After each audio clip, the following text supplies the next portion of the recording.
अस्सलाम वालेकुम दोस्तों, इनसाइड में मौजूद फकर में खुशामदीद। तरीन ग्रुप के बाद पेश खिदमत है जनाब खटक ग्रुप। पार्लिमानी पार्टी का इजलास होता है कल पार्लियामेंट बिल्डिंग के अंदर, और इमरान खान साहब ने इसकी सदारत करनी थी। और ये पार्लियामेंट बिल्डिंग के अंदर होने वाला जो इजलास है, ये पार्लिमानी पार्टी का इजलास है और इसके अंदर तमाम इत्तेहादी जमातों के नुमाइंदे भी मौजूद हैं। और यहाँ पर मिला है इमरान खान साहब को 440 वोट का झटका और दिया है परवेज़ खटक साहब ने, जिसके नतीजे में ना सिर्फ इमरान खान साहब के छक्के छूट गए बल्कि पार्लियामेंट हाउस जहां पर ये पार्लियामेंट्री पार्टी का इजलास हो रहा था वहां पर हटो बचो यानी अफरा तफरी की सूरत हाल पैदा हो गई। लेकिन मामला क्या है, परवेज़ खटक साहब ने इमरान खान साहब को ये जो 440 वोट का झटका है ये क्यों दिया? पार्लिमानी पार्टी के इजलास से पहले ये जो हटो बचो की सदाएं आ रही थी, ये जो अफरा तफरी की कैफियत थी, इसकी वजूहात क्या हैं? पार्लिमानी पार्टी के इजलास के अंदर क्या हुआ, क्या मामला था जहां पर तारिक बशीर चीमा जो मुस्लिम लीग काफ के पार्लिमानी लीडर हैं, उनकी गर्मा गर्मी हो गई जनाब हम्माद अज़हर साहब से। और कराची के जो PTI के MNAs हैं, उन्होंने कौन से मामले पर इमरान खान साहब से कहा कि जनाब आप अपना फ़ैसला कर लें और हमें बताएं ताकि हम भी अपना कोई बंदोबस्त कर लें। बड़ी सनसनीखेज़ तफसीलात हैं जो मैं आपके साथ शेयर करने जा रहा हूं। लेकिन इससे पहले एक और ख़बर है वो भी आपके साथ शेयर करूंगा। आपको याद है कि कल मैंने एक वीलॉग किया था जिसके अंदर मैंने आपको बताया था कि एक वज़ीर आला और 2 वफाकी वज़रा उड़ान भरने के लिए तैयार हैं। और अगर आप मेरा ये वीलॉग दोबारा भी चेक करें तो इस वीलॉग के अंदर मैंने किसी वज़ीर का नाम नहीं लिया। हाँ, हो सकता है छोटे मोटे इशारे दिए हों जिससे आपको इस बात का अंदाज़ा हो जाए कि मैं किस वफाकी वज़ीर की बात कर रहा हूँ और किस वफाकी वज़ीर का किसके ज़रिए रब्ता हुआ। इतनी छोटी सी मैंने तफसील आपके साथ शेयर की थी। हुआ क्या? हुआ ये कि एक ज़रिए के साथ मेरे साथ रब्ता किया गया और मुझे ये कहा गया कि जनाब वज़ीर साहब ये कह रहे हैं मैं तो नहीं, मैंने तो ऐसी कोई बात नहीं की और ये बात गलत है। और उसके बाद एक लंबी चौड़ी उन्होंने अपना वजाहती चीज़ बयान की। लेकिन उसके साथ साथ फिर जो हमारे वफाकी वज़ीर हैं ग़ुलाम सरवर साहब, उनकी तरफ से एक वजाहती बयान ना सिर्फ सामने आया बल्कि उसके बाद उन्होंने 1-2 TV चैनल्स के ऊपर भी बात की। और उनका ये कहना था कि जो ना मैं कहीं जा रहा हूँ और ना ही कोई आ रहा है, यानी उनका इशारा ये था कि चौधरी निसार साहब पार्टी में नहीं आ रहे और मैं नहीं जा रहा। यहाँ तक तो बात अगर उनकी देखी जाए तो ठीक है, क्योंकि इस वक्त तक चौधरी निसार पार्टी में नहीं आए और वो पार्टी में नहीं जा रहे। लेकिन यहाँ पर जो मामला है वो ये है कि जब नाम ही नहीं लिया गया किसी बंदे का तो उसको वजाहत देने की ज़रूरत क्यों पेश आई? वजाहत देने की ज़रूरत इस वजह से पेश आई, वो जो मुहावरा है ना, चोर की दाढ़ी में तिनका, तो वो जब बंदे को पता होता है कि मैंने कुछ ऐसी हरकत की है और ये बात लीक हो गई है तो फिर कुछ ना कुछ वजाहत तो देनी पड़ती है। और उन्होंने इस हवाले से वजाहत जारी की।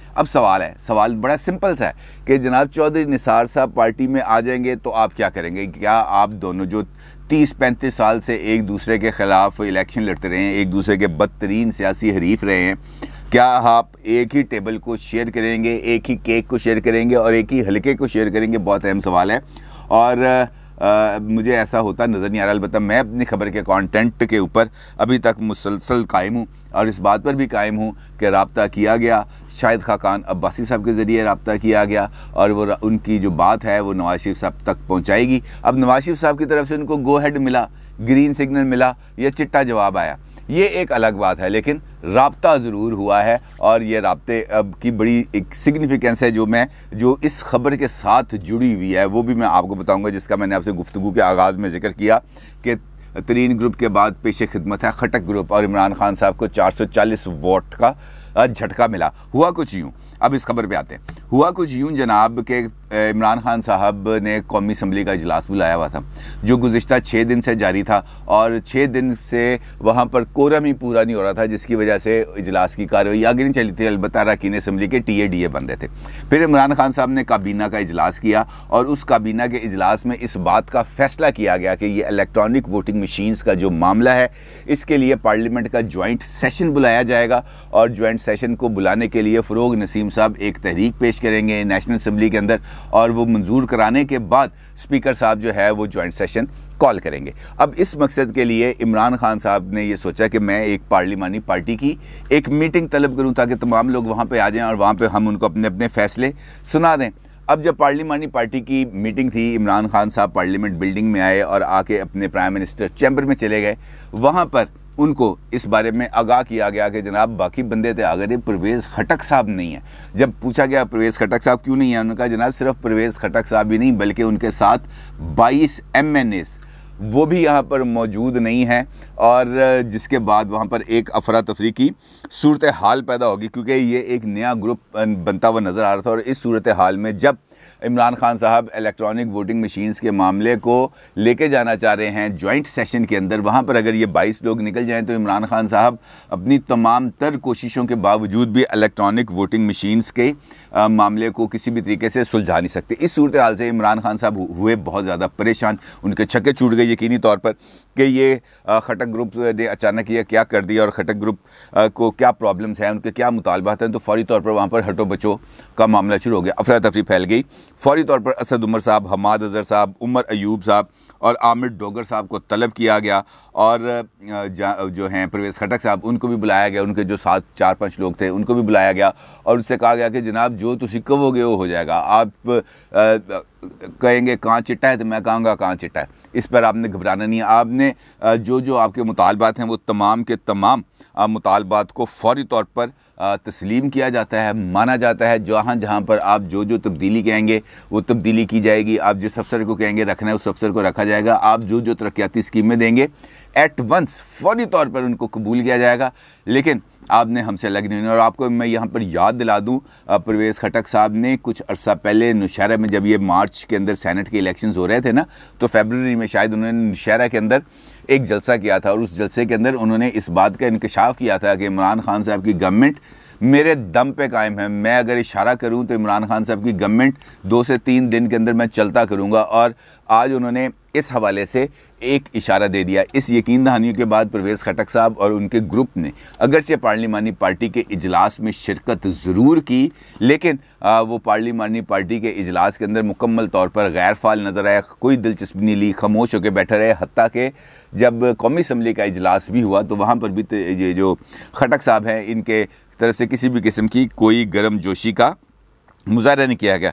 यहाँ पर इस बात का भी कुछ लोग ये कह रहे हैं कि ये जो पार्लिमानी पार्टी का इजलास था, यहाँ पर तकरीबन 70 अरकान असम्बली गैर हाज़िर थे। उन्होंने इस इजलास में आने की ज़हमत ही गवारा नहीं की, जिससे आपको अंदाज़ा होता है कि पार्लिमानी पार्टी के अंदर ख़ुद इमरान खान साहब की गवर्नमेंट के बारे में किस किस्म की राय पाई जाती है कि जनाब अब हम इधर किधर जाएँ, यहाँ से तो हमें किसी किस्म का फैज़ नहीं मिलना।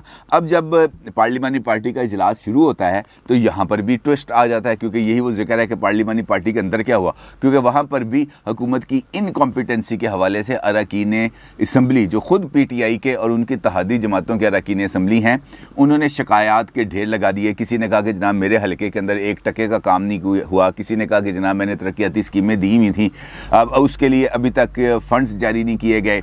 किसी ने कहा जनाब मैं 10 मरतबा हमाद अजहर साहब से मिल चुका हूँ कि जनाब अब मेरे जो हलका है वहाँ पे जो गैस का मसला है, वहाँ पे गैस के मसले को हल कराएं, नए कनेक्शंस नहीं मिल रहे, पाइपलाइन नहीं बिछ रही, इस किस्म की चीज़ें। और इस मौके पर जो झड़प हो गई वो हुई तारिक बशीर चीमा, जो मुस्लिम लीग काफ के पार्लिमानी लीडर हैं, उनकी हमाद अजहर साहब के पास। क्योंकि हमाद अजहर साहब को ने जब अरकान असम्बली के मुख्तलिफ अरकान असम्बली की तरफ से कहा गया कि जनाब गैस प्रोवाइड करें, तो उन्होंने साफ जवाब दे दिया। उन्होंने कहा जनाब हमारे पास गैस है ही नहीं, हम पहले ही सब्सिडी पर गैस दे रहे हैं, तो हम किसी तरीके से नहीं ये इन्वेस्टमेंट कर सकते हैं, क्योंकि एक चीज़ हमारे पास है नहीं, हम उसको प्रोवाइड कैसे करें। जिस पर तारिक बशीर चीमा साहब ने वज़ीर-ए-आज़म से सवाल किया कि ए भाई जड़ा है हुकूमती नुमाइंदा है या वजारत तवानाई का नुमाइंदा, हमें ये तो बताएं कि हम हुकूमती नुमाइंदे से बात कर रहे हैं या वजारत तवानाई के नुमाइंदे से बात कर रहे हैं। क्योंकि जो 2 टोक जवाब है उस पर वो बरम हो गए तारिक बशीर चीमा साहब। उन्होंने हमाद अजहर साहब को भी सुनाई और वज़ीर-ए-आज़म को भी सुनाई, और वहाँ पर उन्होंने वज़ीर-ए-आज़म को तारिक बशीर चीमा साहब ने वार्न किया। उन्होंने कहा कि अगर यही सूरत हाल रही, यानी कि जिस तरीके से आपके वज़रा आपकी मौजूदगी के अंदर अरकान असम्बली को चिट्टे जवाब दे रहे हैं, साफ जवाब दे रहे हैं, तो ये वो कारकर्दगी लेकर हम कैसे जाएंगे अपने अपने हलकों में। उनका तारिक बशीर चीमा साहब ने कहा कि ये लोग इस वक्त जो आपके सामने बैठे हैं, हमारी कारकर्दगी को इतनी आला दर्जे की नहीं है कि हम इस कारकर्दगी के बावजूद लोगों के पास जाएं और लोगों को जितवा दें। हमारी कारकर्दगी ऐसी है कि अगर हम इस कारकर्दगी के साथ जो गुज़िश्ता 3 साल के अंदर आपकी हुकूमत ने की है या हमारी हुकूमत ने की है, इस कारकर्दगी को लेके अगर हम आवाम के पास जाएंगे तो आप यकीन माने कि हमारी ज़मानतें ज़ब्त हो जाएंगी। क्योंकि अरकान असम्बली बग़ैर तरक्याती स्कीमों और महंगाई की मौजूदा सूरत हाल के तहत अपने हलकों में किस मुंह से जाएंगे। मतलब ये था उन्होंने कहा कि जाएंगे तो बहुत पैड़ी सूरत है, अंडे टमाटर और इस किस्म के मामलात हो सकते हैं। लिहाजा जब तक आप हमें सपोर्ट नहीं करेंगे, जब तक आप हमें इस हवाले से पुश नहीं करेंगे, जब तक आप लोगों के बुनियादी मसाइल बिजली पानी गैस के इनको हल नहीं करेंगे, महंगाई को कंट्रोल नहीं करेंगे, तो इसका जो बैकलैश है वो हमें भुगतना पड़ेगा। क्योंकि हर हल्के में तो आपने जाना नहीं है, क्योंकि आपने तो आज तक 3 साल हो गया, आप खुद कभी अपने हल्के में नहीं गए, लोगों को आपने देखा नहीं कि आपके हल्के के अंदर क्या सूरत हाल है। क्योंकि इमरान खान साहब कभी तो एक हल्का है ना जहाँ से वो जीते हैं, तो अभी तक वो खुद अपने हल्के में नहीं गए। इसी इजलास के अंदर जो कराची से PTI के MNAs हैं वो भी हुकूमती कारकर्दगी पर फट पड़े। उनका ये कहना था कि जो आपकी कराची की तंजीम है वो हमें धमकियां देती है। ये कहा है आफ्ताब जहांगीर साहब ने, जो PTI के MNA हैं। उन्होंने कहा कि आप हमसे ये कहा गया, यानी जो हैं आफ्ताब जहांगीर साहब, उनका ये कहना है कि हमें ये कहा गया है कि आप अगली दफ़ा आपकी बजाय पार्टी किसी और उम्मीदवार को टिकट देगी। तो उनका ये कहना है कि अगर ये वाकई सच है तो हमें वक्त से पहले ही बता दिया जाए ताकि हम अपना इंतज़ाम कर लें कि हमने इलेक्शन लड़ना है या नहीं लड़ना। यानी इमरान खान साहब को ख़ुद अपनी पार्लिमानी पार्टी के इजलास में ना सिर्फ टफ़ टाइम मिला बल्कि अरकान असम्बली की तरफ से शिकायत के अंबार लगा दिए गए। अब ये जो मामला है परवेज़ खटक साहब का, ये बहुत इंपॉर्टेंट है क्योंकि परवेज़ खटक साहब जब ये हुकूमत बनी थी 2018 के अंदर, वो ये चाहते थे कि वो बतौर चीफ मिनिस्टर KPK कंटिन्यू करें। लेकिन उस वक्त इमरान खान साहब के लिए एक MNA का वोट बहुत ज़्यादा कीमती था, क्योंकि अगर वो परवेज़ खटक साहब को भेज देते सूबे में तो उनका एक वोट नेशनल असम्बली में कम हो जाता, क्योंकि जब बाई इलेक्शन होते फिर को वहाँ से बंदा खड़ा होता, फिर वो जीतता, फिर वो नेशनल असम्बली में आता। लेकिन उस वक्त उनके लिए ज़रूरत थी, लिहाजा परवेज़ खटक साहब ने वज़ारत आला की कुर्बानी दी। और उसके बाद इमरान खान साहब का जो करीबी हल्का है उसके अंदर से परवेज़ खटक साहब आहिस्ता आहिस्ता आहिस्ता पीछे होते चले गए। अब ये जो अरकान असम्बली हैं, इन चूँकि बड़े घाघ लोग हैं, इन्होंने घाट का पानी पिया हुआ, पीपल्स पार्टी में भी रहे, दीगर पार्टियों में रहे, इन्हें इस बात का अंदाज़ा है कि ये जब अपना वज़न उस वक़्त डालना है जब पता चल जाए कि ये बंदा अब कमज़ोर हो गया। अपना वज़न उस वक़्त डालना है जब हमारे पास उसके लिए, उसको स्क्रू करने के लिए कोई ना कोई सामान हो। अब उन्हें पता है कि 4था साल लग गया हुकूमत को, कारकर्दगी 0 है।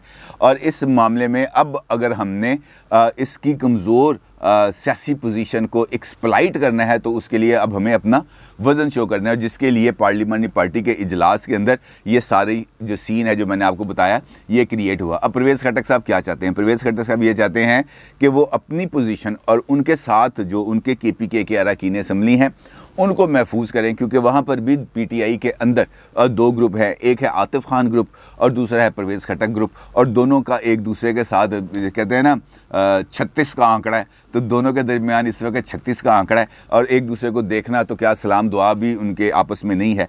और इस सूरत के अंदर परवेज़ खटक साहब ये चाहते हैं कि वो अपने ग्रुप की पोजीशन को सिक्योर कर सकें। सिक्योर कैसे करेंगे? क्योंकि परफॉर्मेंस हुकूमत की है नहीं, KPK की गवर्नमेंट की जो परफॉर्मेंस है उसका कल खुद चीफ जस्टिस गुलजार साहब ने एक अदालती समाअत के दौरान इसका इजहार कर दिया कि KPK के अंदर लगता है कोई काम टकेगा हुआ ही नहीं है, वहाँ पे तो सूरत हाल बहुत ज़्यादा बदतर है। शुक्र है उन्होंने सिंध के बाद अब किसी और सूबे की तरफ भी तवज्जो की, अदरवाइज़ तो उनका सारा फोकस ही सिंध पर है कि गलियाँ नहीं टूट रही, गलियाँ बन नहीं रही, नाले साफ़ नहीं हो रहे, इस किस्म की। खैर अब वो आ गए हैं KPK की तरफ, तो सूरत हाल हमें इसका अंदाज़ा हो जाना चाहिए। इसी वजह से ये जो टेम्परेचर अब आगे पीछे हो रहा है, जिसका मैंने कल आपसे जिक्र किया था, कुछ लोग उड़ान भरने के लिए तैयार हैं, क्योंकि हर एक बंदा, ये जो सियासी पंछी है, इन्हें पता है कि ये जो दरख्त है अब ये इसकी शाखें कमज़ोर हो गई हैं, पत्ते झड़ रहे हैं, लिहाजा ये जो उड़ान का मौसम है ये आ गया। और अब देखना ये है कि अगला कौन सा दरख्त है जिसके ऊपर पत्ते लग रहे हैं, कुछ हरा भरा हो रहा है, जहाँ से कुछ ठंडी हवा आने की मिलेगी, कुछ छाँव मिलेगी, लिहाजा वहाँ पर घोंसला बनाते हैं। तो ये जो परिंदे हैं इनकी परवाज़ का टाइम आ गया। और उससे पहले वो क्या चाहते हैं? वो ये चाहते हैं कि हम अपने आप को अपने हलकों के अंदर सिक्योर कर सकें। उनको सिक्योर करने के लिए किस चीज़ की ज़रूरत है? पैसे की ज़रूरत है, तरक्याती कामों की ज़रूरत है, गलियाँ पक्की कराने की ज़रूरत है, सोलिंग कराने की ज़रूरत है, सीवरेज के निज़ाम को बेहतर करने की ज़रूरत है, स्ट्रीट लाइट लगाने हैं, गेट लगाने, इस किस्म के काम। और इन कामों के लिए पैसे चाहिए, और पैसे देंगे इमरान खान साहब। और इमरान खान साहब पैसे कब देंगे? जब उनके यहाँ पर अंगूठा रखा जाएगा, अदर पैसे नहीं देंगे। अब ये सबको पता चल गया, लोगों ने देख लिया कि जहांगीर तरीन साहब आए, जहांगीर तरीन साहब ने अपना वज़न डाला और इमरान खान साहब और शहजाद अकबर साहब पीछे हट गए। अब ये बात स्टैब्लिश हो गई। अब उसके बाद जो लोग रह गए हैं उन्हें इस बात बात का अंदाज़ा है कि भाई यहाँ पे अंगूठा रखेंगे, गले पे अंगूठा रखेंगे, उसके बाद काम होना है। लिहाजा अब ये गले पर अंगूठा रखने का टाइम है, चल चलाओ का टाइम आ गया है पीटीआई के अंदर। और जल्द ही यहाँ से आप देखेंगे कि 2 परिंदों को तो मैंने आपसे जिक्र किया था, मज़ीद परिंदे भी जाने वाले हैं। देखते हैं कि उन्होंने कौन सा घोंसला अपने लिए, कौन से दरख्त पे अपने लिए नया आशियाना बनाया है। और ये परवाज़ का मौसम मुझे अब कुछ ज़्यादा दूर नहीं लग रहा। अपनी राय का ज़रूर इज़हार कीजिएगा। आपका बहुत शुक्रिया। अल्लाह हाफ़िज़।